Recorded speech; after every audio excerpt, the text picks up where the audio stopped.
News Tamil கழுகு. ஆட்சி இருக்கும் போதே இப்படின்னா தேர்தல் நேரத்துல எப்படி இருக்கும்னு தலையில அடிச்சுக்கிறாங்களாம் உடன்பிறப்புகள்.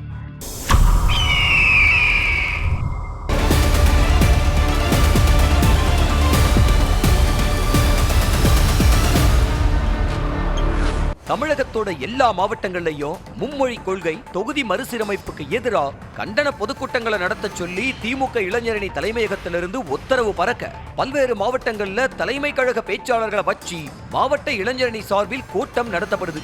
இன்னொரு பக்கம் முதலமைச்சர் பிறந்தநாள் பொதுக்கூட்டங்களும் மாவட்ட கழகம் சார்பா நடத்தப்படுது. இப்படி ஒவ்வொரு மாவட்டத்திலையும் 2 டீம் கூட்டம் நடத்தப்படுறதும் யார் பெரிய ஆளுன்னு அடிச்சு காட்டுங்கிற அளவுக்கு புகைச்சலை கிளப்பி இருக்கான். மாவட்டத்துல 2 தரப்பா கூட்டம் நடத்தப்படுவதுதான் யார் பெரிய ஆள் அப்படிங்கறத அடித்து காட்டுன்னு சொல்ற அளவுக்கு புகைச்சலை கிளப்பி இருக்கான். இளைஞரணி மாவட்ட கழக கூட்டங்களுக்கும் இவங்க இளைஞரணிக்கும் ஒத்துழைக்காத நிலை தொடருதான்.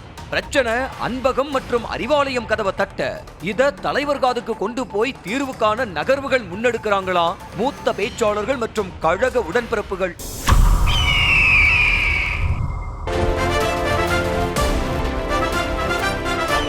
நியூஸ் தமிழ் கழுகு.